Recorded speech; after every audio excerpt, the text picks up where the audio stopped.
Citizens of Israel, we are at war, not an operation, not an escalation, a war.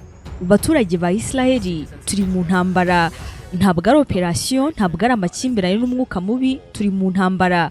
Hamas launched a murderous surprise attack against the state of Israel and its citizens. Muri iki gitondo Hamas yateye mu buryo butunguranye kandi bubi cyane igihugu cyacu cya Israeli ndetse n'abaturage bacu. As the state of Israel and its citizens. Ikintu cya mbere nategetse ni ukuvanaho ibikoresho byose by'umwanzi waduteye. First of all, I instructed to cleanse the settlements of the terrorists who had infiltrated. Ino ni operation yahise itangizwa n'ubu ngubu iracyarimo kuba. Nategetse kandi ko ingabo zacu zitegura ku buryo zigiye kurwanya uyu mwanzi mu buryo bwatigeze amenya na rimwe. War with a strength and scope that the enemy had never known. Umwanzi azishyura ikiguzi kidasanzwe, hanyuma kandi muri aka kanya nasaba abaturage mwese kuza kumvira ndetse no gukurikiza amabwiriza muza guhabwa n'igisirikare. I call on all citizens of Israel to strictly obey the instructions of the army. Turi mu ntambara, intambara rwose tugomba gutsinda. We are in a war and we win it. Niryo jambo rya mbere Minisitiri w'Intebe wa Israel Benjamin Netanyahu yahise atangaza nyuma y'igitero cy'umutwe wa Hamas uvuga yuko ari umutwe wa gisirikare ariko kandi ugafatwa n'ibihugu byinshi nk'umutwe w'iterabwoba. Aha rero Netanyahu mu masaha make nyuma y'icyo gitero yarimo abwira abaturage kwitegura ibiri buze kuza kuba byose, we yise intambara ikomeye. Kugeza ubu makuru agezweho, Perezida wa Leta Zunze Ubumwe za Amerika Joe Biden yamaze kugira icyo atangaza kuri no ntambara. In the face of these terrorist assaults. Umuvugizi wa kino gisirikare nawe yamaze kugira ibyo atangaza. We going after Hamas targets. They are responsible for this event. Ndetse kandi n'umukuru w'uyu mutwe wa Hamas nawe yagize icyo atangaza ku mpamvu zabateye gutangiza bino bitero kuri kino gihugu cya Israeli. I think we need all the international community to help us. Ikaze mu makuru yose agezweho none kuri no ntambara, aho nk'ibisanzwe ugiye kubana nanjye abayo Yvette Sandrine.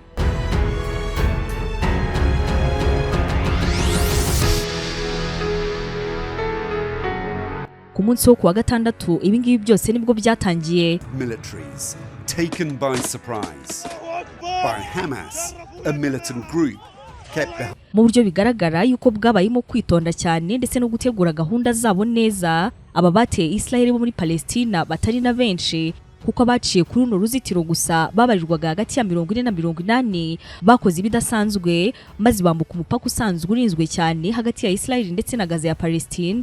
Ibi kandi bikabyara nakozwe ari nako ku rundi ruhande abandi bo muri uno mutwe nabo uyu mutwe nyine wa Hamas barimo batera ibisasu bya rokete baruga mu bihumbi byarimo biterwa biva muri Gaza birimo biraterwa mu majyepfo y'igihugu cya Israel. And what is a surprise is the capability of Hamas. Aho byatewe mu mijyi irindwi ya kino gihugu cya Israel harimo na Tel Aviv.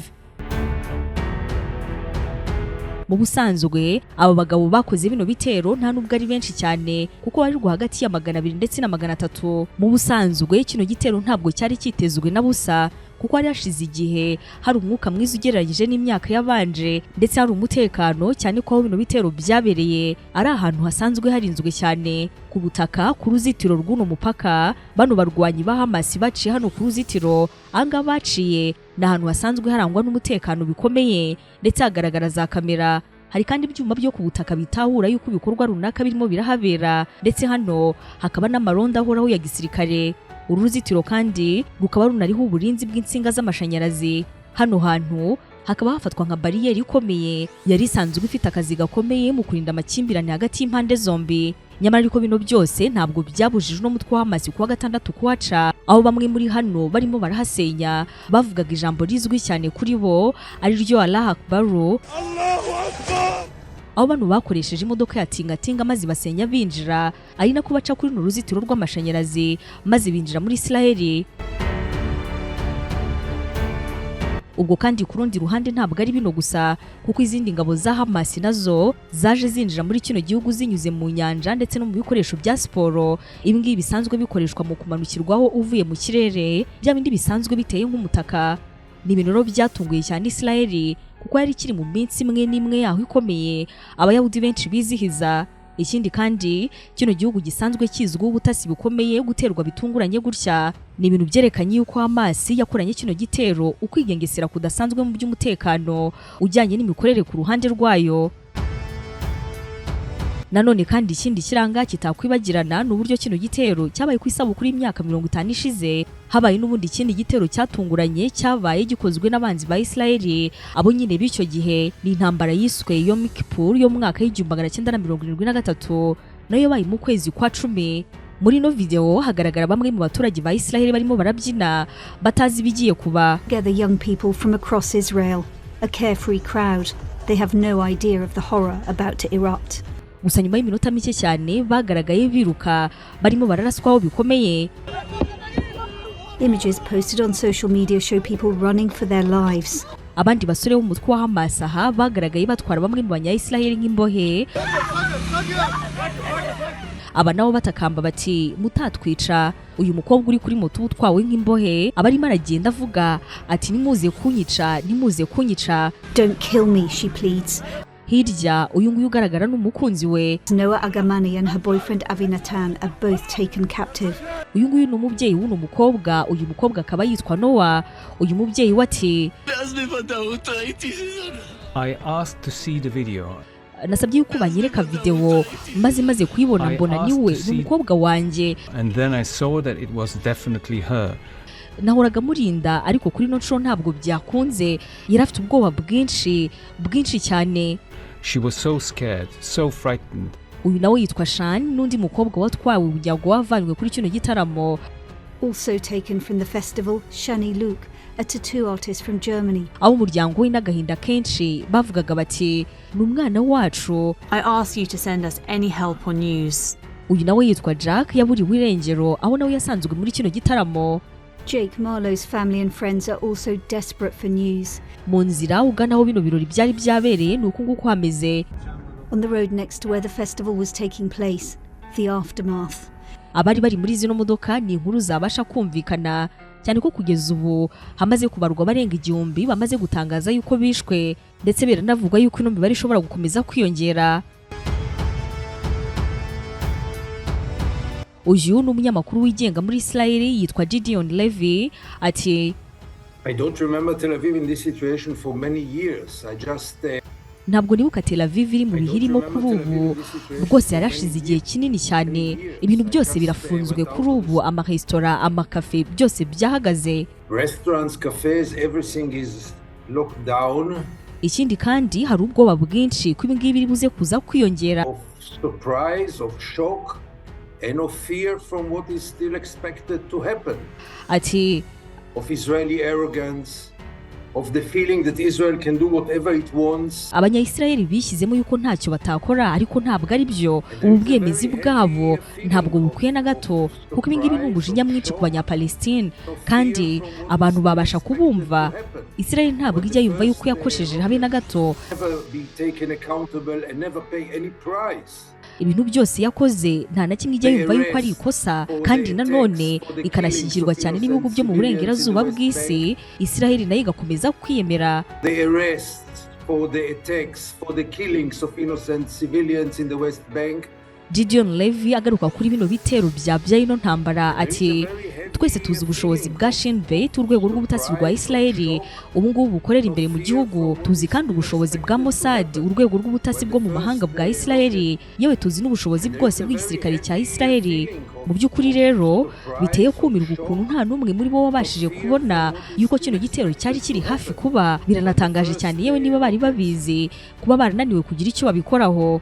What is a surprise is the capability of Hamas, not their intentions. Utekereje kuri ibi uyu munyamakuru yavugaga wahita wibaza ngo nubuhe butwari cyangwa se ubuhe buhanga Hamas yakoresheje mu gutungura igihugu cya Israel. Ikindi kandi niki bavuga kuri bino bitero. Uyu yitwa Gazi Hamad n'umuvugizi w'umutwe wa Hamas uri inyuma ya bino bitero mu gihugu cya Israel ati I think we as a Palestinians we are fighters for freedom, for dignity and for prosperity.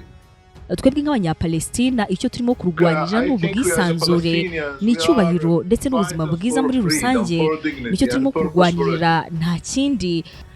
So we are fighting for the future of our people. It is enough for us n'ahazaza heza abaturage bacu. Ati nk'abanyapalestina rero kubaho mu bufungwa imyaka irenga 75 yose, The occupation for 75 years, and it is a time now for the international community. Kino ni igihe ku isi yose ko wumva yuko igihe kigeze maze bakumva inkomoko y'amarira n'agahinda n'ibibazo byose byacu birimo kumera nk'imfungwa kandi mu gihugu cyacu. Understand that the source of all evils and pains and tragedy is occupation.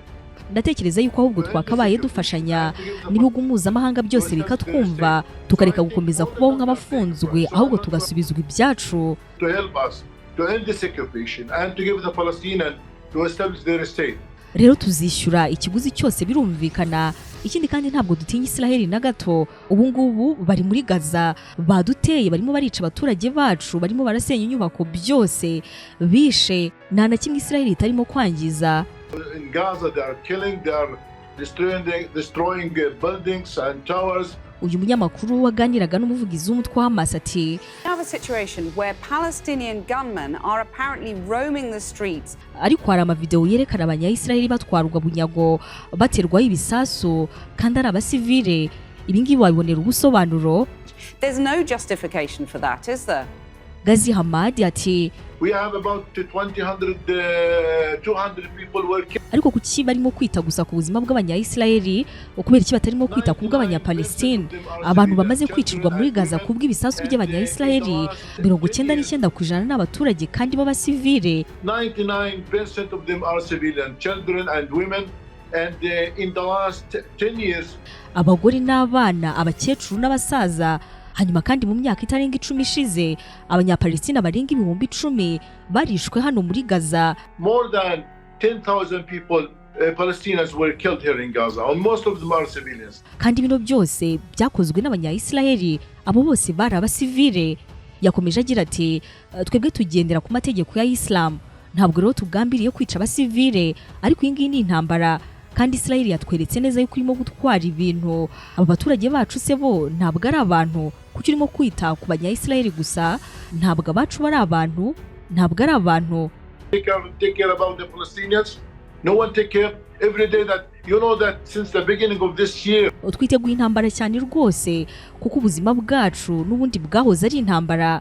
Abanya-Israel kumva yuko bakwiriye gukora ibyo bakora byose kandi ngo bikaba mu burenganzira bwabo, ibyo ngibyo ntabwo ari ukuri.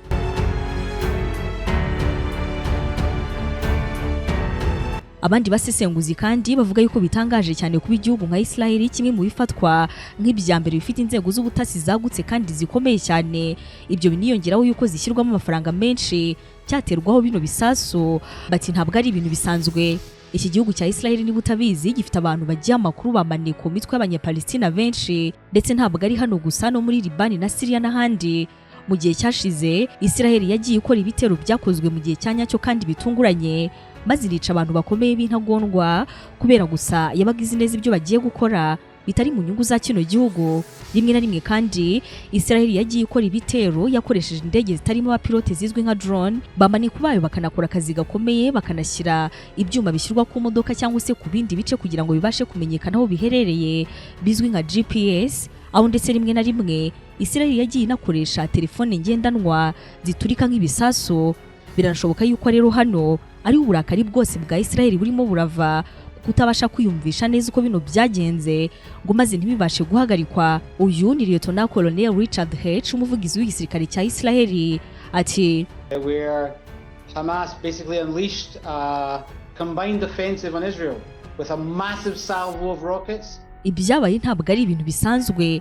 Hamas yateye ibisasu bya rockets mu baturage. Ntabwo yaje gusa irimo kureba aho basirikare bari, yaje itera abakecuru bacu. Aho uretse kwica abantu yanateye igihugu gifite ubusugire. No focusing on military targets, they moved into the communities surrounding the Gaza Strip, targeting families, grandmothers. Iki ngiki rero ni ikintu kitari kiteguwe habe na gato. Bateye kandi ahantu harimo kubera ibirori hafi ya Gaza. Rero intego yacu ya mbere ni ukugarura umutekano n'amahoro hano. Igisubizo cyacu kiraza kuba kibi cyane. Uyu muvugizi w'igisirikare cya Israel yarimo abazwa niba bino bitero byabo bitarimo kwica abaturage b'inzirakarengane muri Gaza. Well, how can the collateral damage, as you put it, be minimal when Gaza is so congested? Uyu muvugizi w'igisirikare cya Israel ati iyo Gaza iza kuba ituje ntabwo twari kuba twagiyeyo cyangwa se nanone twakoze ibyo twakoze. We wouldn't have gone or done what we're doing. Ntabwo turimo kwerekeza ibitekerezo byacu hamwe na bino bitero ku bantu bitareba cyangwa se ku baturage b'inzirakarengane. Twebwe turimo gutera aho Hamas iri, nibo bateje bino byago byose birimo kuba. Reka rero twizere yuko ingaruka kuri abo batarimo ziri buze kuza kuba nkeya, ariko rwose turaza gusubiza kandi mu buryo bukomeye cyane, uburyo budasanzwe, kuko nyine ni intambara kandi ikomeye. Hopefully the collateral damage will be minimal, but we will respond severely. Umunyamakuru mu kugerageza kumubaza uburyo abantu batuye muri Gaza mu bucucike kandi benshi cyane ko basanzwe barenga miliyoni 2 uko biri buze kuza kugenda, kandi harimo n'abana, amubaza niba bari buze kuza gutandukanywa. There's so many people, more than 2 million people living in a tiny space. You can't distinguish between civilians and military targets there, can you? Lieutenant Colonel Richard H, umuvugizi w'igisirikare cya Israel, ati ntabwo ibyo ngibyo ariyo nkuru turiho nonaha, ubyumve ntabwo ari Israel yatangije bino, ni Hamas, Palestine yabitangije. That's not the story right now. Right now Israel is now under attack. Mu buryo bubabaje rero, nubwo atari bo turimo kurwanya, ariko abaturage ba Gaza birumvikana bari buze kuza kubihomberamo, kandi bitandukanye n'abanyepalestine bo bashaka kwica buri muyahudi wese babonye. Twebwe turimo gutera abari kuturwanya ndetse n'abatangije bino bitero, abari buze kuza kubigenderamo. Rero birababaje, ariko nyine ni intambara nta kundi. Kugeza muri kano kanya ni nako koko bino birimo kugenda, kuko kugeza ubu ngubu tuvugana ahantu hamwe hava amashanyarazi acanira Gaza, ni ukuvuga muri Palestine. Umuryango w'abibumbye UN watangaje ko mu minsi mike cyane hashobora kubura umuriro w'amashanyarazi ndetse n'ihongere no kwaka. Kubura kw'amashanyarazi rero kukaba gushobora gushyira ubuzima bwa benshi mu kaga, cyane cyane nk'ibitaro byinshi byatangiye kubura ikoranabuhanga risanzwe rifasha abantu. Kano gace ka Gaza kandi gatunzwe ahanini n'amashanyarazi ava muri Israel, aho kuva kuri kino cyumweru Israel yahagaritse ibyo guha kano gace amashanyarazi nyuma y'uko kino gitero cyahise gituma hatangwa itegeko na Minisitiri w'Intebe Benjamin Netanyahu, wavuze ko amashanyarazi atari ngombwa yuko bakomeza kuyatanga. Yewe na mbere y'ino mirwano, abatuye Gaza bari basanzwe bagowe cyane no kubona amashanyarazi. Kugeza ubu ngubu tuvugana kandi mu gihe ibingibi Netanyahu yisi intambara bigikomeje, Perezida wa Leta Zunze Ubumwe za Amerika Joe Biden yatangaje yuko ari inyuma y'igihugu cya Israel, kandi ko nta Israel iri buze kuza kuburana Amerika. Joe Biden ati, The United States stands with Israel. We will not ever fail to have their back. Leta Zunze Ubumwe za Amerika iri ku ruhande rwa Israel, nta na rimwe tuzigira tubatererana habe na rimwe. Turafasha kubona ibyo bakeneye byose muri bino bihe kugira ngo bakomeze bamenye kwirwanaho. We'll make sure that they have the help their citizens need and they can continue to defend themselves. Isi yabonye amashusho ateye ubwoba. The world seen appalling images. Thousands of rockets. Ibihumbi bya za rockets birimo bigwa mu mijyi itandukanye ya Israel. Umutwe w'iterabwoba wa Hamas wica atari ingabo gusa, ahubwo wica n'abasivile mu mihanda ubasanze mu nzu zabo. Abaturage bishwe kandi babajwe cyane. Imiryango yatwawe bunyago na Hamas nyuma y'iminsi mike cyane Israel yijije iminsi mikuru y'ibiruhuko byayo. Days after Israel marked the holiest of days in the Jewish calendar. Perezida Joe Biden muri no jambo ryati, ubwo navuganaga na Netanyahu muri kino gitondo, namubwiye ko Leta Zunze Ubumwe za Amerika yafatanyije na Israel. Prime Minister Netanyahu this morning, I told him the United States stands with the people of Israel. Muri bino bihe bikomeye biteye agahinda, Israel ifite uburenganzira bwo kwirwanirira ahamwe no kurinda abaturage bayo. Ibyo ni ntakuka, nta nubwo bihinduka na rimwe. Israel has the right to defend itself and its people. Full stop. Perezida Biden yakomeje avuga yuko we n'umugore we barimo barasengera kino gihugu, kandi ko yizeye yuko ngo vuba amahoro ari buze kuza kugaruka, ndetse anibutsa yuko Amerika yabaye kimwe mu bihugu bya mbere ku isi byemeje Israel nk'igihugu, aho yavuze yuko Amerika yemeje Israel nk'igihugu nyuma y'iminota 11 gusa ishinzwe mu myaka 75 ishize. The United States became the first nation to recognize Israel 11 minutes after its founding 75 years ago. Mu bindi wamenya bigezweho none ahangaha mu gihe tugana ku musozo, igisirikare cya Israel kiracyarimo kirarugwana ahantu harindwi mu majyepfo ya kino gihugu, abakirimo kurasana n'abarwanyi ba Hamas bagaragaje ko bafite intwaro kandi ko biteguye gukomeza kurwana uko byagenda kose, mu gihe bavuga yuko n'ubundi ubuzima bwabo busanzwe ari intambara. Mu masaha 37 ashize nyuma y'uko imirwano itangiye, ibisasu bya rokete biracyaturika muri Gaza bikagwa mu majyepfo ya Israel, ndetse no muri Israel birimo birahava byerekezwa muri kano gace. Mu kwihimura ibisasu bya Israel bimaze gutuma civile barenga 123 bava mu byabo muri Gaza, abagira ku 74 bano bahungiye mu bice bitandukanye birimo n'amashuri nkuko UN bitangaza. Ibitaro byo muri Gaza biruzuriranye kandi bigoye no gukora kubera gucikagurika kw'amashanyarazi, ndetse kandi biracyakomeje kugorana kuko UN yatangaje ko mu minsi mike cyane iri imbere bishoboka cyane yuko Gaza ishobora guhinduka umwijima. Leta Zunze Ubumwe za Amerika nayo yatangiye gukora ibishoboka byose irimo nko kohereza bimwe mu biri buze kuza gukomeza gufasha Israel muri no ntambara, aho bino Hamas yabyise ubushotoranye. Ni biki byibanze wamenya kuri uyu mutwe wa Hamas umaze guteza ino ntambara? Uyu mutwe wa Hamas ni umutwe w'abarwanyi bitirira idini ya Islam, ukaba ubarizwa muri Palestine. Utegeka Gaza kuva mu mwaka wa 2007, aho Hamas ivuga yuko iri mu ntambara ihoraho na Israel nyuma yuko Israel yagiye yigarurira byinshi mu bice byari by'abanyepalestina, ndetse kenshi abanyayisrael bakagenda begeza hirya abaturage ba Palestina ndetse bakigarurira ibyabo. Israel, Amerika, Ubwongereza ndetse n'ubumwe bw'Uburayi bifata Hamas nk'umutwe w'iterabwoba. Hamas ndetse bikaba binakunze kuvuga yuko ifashwa na Iran mu kwiha intwaro ndetse n'amahugurwa yewe n'amafaranga, nubwo kino gihugu cya Iran gikunze kubihakana.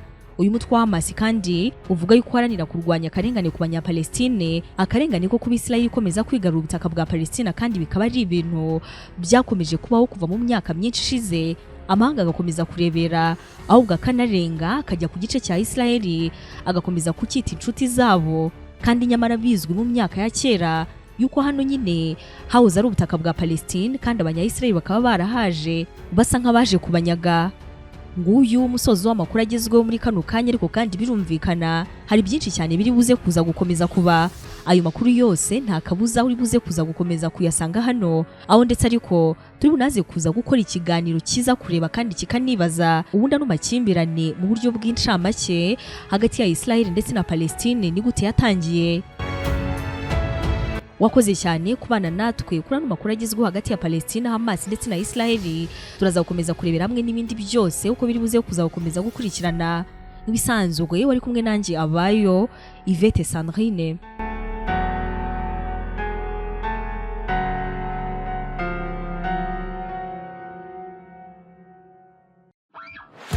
Tandukana burundu n'indwara ufite mu mubiri wawe, ugana ivuriro inshuti y'ubuzima. Yaba abagabo barangiza vuba cyangwa batagira ubushake mu gihe cyo gutera akabariro, ku bagore kandi batagira amavangingo, abagira ubushake buke, abatarangiza, mwese murakira kandi burundu. Tubavura kandi ama infection afata mu myanya y'ibanga, yaba ku bagore n'abagabo. Turagukorera kandi reflexology ariyo nkanguramyakura, turagukorera kandi na massage ikuvura burundu amavunane.